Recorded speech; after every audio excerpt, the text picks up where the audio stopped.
Hey everybody, welcome back to Magic Orthodoxy. My name is David and this is a deck review.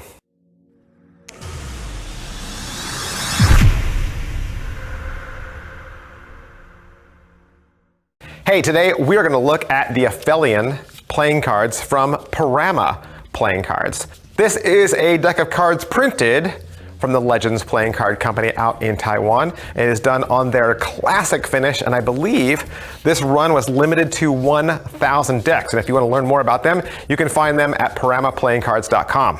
The front of the tuck case is done in this white matte with gold foil trim. At the front of the tuck case says Aphelion limited edition playing cards and 2017. One side of the deck says Aphelion playing cards. The other side says printed by Legends Playing Card Company, and the bottom says Parama Playing Cards. The top has the custom tuck seal, and you get to see what number you got out of 1,000. And the big tongue flap has a lot of ornamentation. If you open the tuck case up, you're going to find a card reveal for the Nine of Hearts, as well as a bunch of ornate decoration. Even the two tiny little tuck flaps have kind of like a sunburst decoration on them. That is pretty much everything I can say about the tuck case. Let's take a look at these cards. The back design is white and it's done with a gold foil ink. It's going to look a lot like a tally-ho design. A lot of circles. You got the circles in the corners. They have open-faced palm in each of them, and then there's some like arrows shooting around the main circle in the center, and then a lot of kind of scripty scroll work there, decoration. It's all done just in gold. You have a nice thin poker border. All right, so that's how the cards look, but of course people always want to know how they handle. It is a stiffer card. It is very thick feeling, very glossy feeling. These were printed from the Legends Playing Card Company on their classic finish. If I take 10 of these and stick them into a caliper, it comes to 2.97. 2.97 is thick. They're going to feel the same as the Blood Kings or the Vigor deck or the Raven deck. Also with this deck, you're going to get two original jokers, both of which have to do with NASA and the space program. One of them says, "Through difficulty to the stars," and is a drawing of a man and a woman. And it was, this is a reproduction of a plaque that was from the 1972 Pioneer 10 expedition. Now on your second joker, this is from the summer of 1977.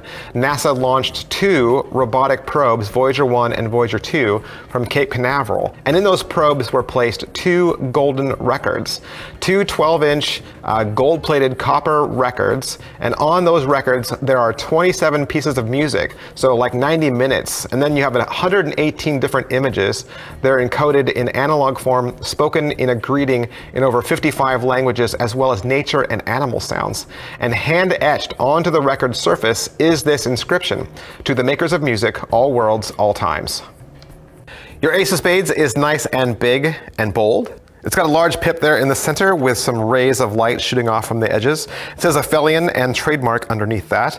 And the rest of your aces are also exploded. And I like that. I like it when the aces all have a little bit of a more prominent feature. You're also going to notice that the outside edge of each one of the ace pips is lined with gold.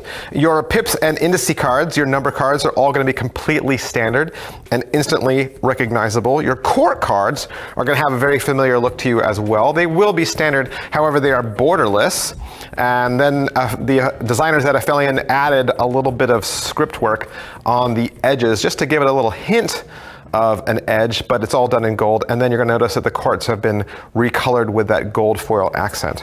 With this deck, you're going to get two extra Gaff cards, one of which is a double backer, which is great for forcing cards and great for Magic. And your other Gaff card is a split Gaff. So it's cut diagonally, and on one side it is the back design of the cards, and the other side it is the Nine of Hearts. Now these split cards are pretty common. You see them in a lot of different Gaff decks, and I'll show you a couple here that are kind of some of the examples that I have in my own collection, and you might come across these and think to yourself, now what do I do with this? Well, let's show you a magic trick you can do with them right now. Now the way I like to use this split card the most is in a fan, because obviously if your fan is going one direction, your spectator will only see backs. And if your fan goes in another direction, your spectator will see a reversed or a face-up Nine of Hearts. So obviously to do this trick, you're going to need two things. You're going to need your split Gaff card, your split Gaff with the Nine of Hearts showing, and you're gonna need the actual 9 of hearts, the real 9 of hearts. And to prepare, I do 2 things. First, I take the split card, and I'm gonna stick it into the deck with the 9 of hearts facing up like this. It's gonna be facing up into a face down deck. So when I take this 9 of hearts and bury it into the deck, I'm gonna remember the orientation. I'm gonna remember which way the 9 of hearts is facing. So I'm gonna know if it's facing me or if it's facing my audience, okay? So when I stick my card in, I'll know which direction. Now, obviously at this point, you need to know which way the gaff is facing, okay? And the way I do that is I kind of kill 2 birds with 1 stone.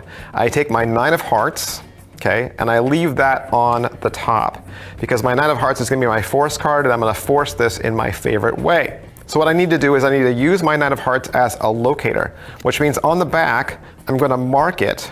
So the best thing I think is in one of these 4 corners, okay, where someone might not see, or there's a little circle design work here at the top. I'll take a gold foil marker and I will mark one of these corners, just one. And when I lay it back down on the top, that mark is gonna tell me which way the 9 of hearts is facing. So you're gonna look, find out, you know, is the 9 of hearts at this end of the deck or is it at this end of the deck? And so whichever end it's at, I'm gonna take my real 9 of hearts and make sure the mark is at the same end. Okay, so that when I pull this out of the deck, I don't have to go through the deck and find, okay, which way is the 9 of hearts facing? I can look at my mark and go, okay, I know exactly which way it's facing, and I'll turn it the opposite way. I want the 9 of hearts facing me for the beginning of this effect. Does that make sense? I want the real back facing the spectator and the 9 of hearts facing me. So with my 9 of hearts on top, I'm gonna do my favorite force, riffle through the cards, have the person pull out their card, and I'm gonna hand them their card. They get to hold their card, okay? And while they're holding their card, I am then gonna fan the cards towards them to receive their card. I want them to see that they are placing a face down card into a face down deck. I want them to have that image burned in their mind, okay? But also making my fan like this, it's gonna set me up for what's gonna happen next. They put their card anywhere they want, okay? And you can shove it in, whatever, and as you close the fan, you're actually gonna go to the back and you're gonna close it in a reverse direction. And what that does is you've now flipped the deck end for end, and you're ready to make their card reverse itself. So the only thing you have left to do, I wouldn't shuffle or do anything funny. I want them to see that nothing happened. The deck is still in the exact same state that it was in when they put their card in, okay? Then you can do whatever magical gesture you want, snap your fingers, and then you're gonna fan the cards like that, and they're gonna see that the 9 of hearts is now reversed. And that is a really cool card trick you can do with a split card. Well, that is pretty much everything I can say about the Felian playing cards from Parama playing cards. Of course, if you want to learn more about this deck or purchase it for yourself, or even find out where it's sold, please visit paramaplayingcards.com. Thanks, and I'll see you guys next time. Bye.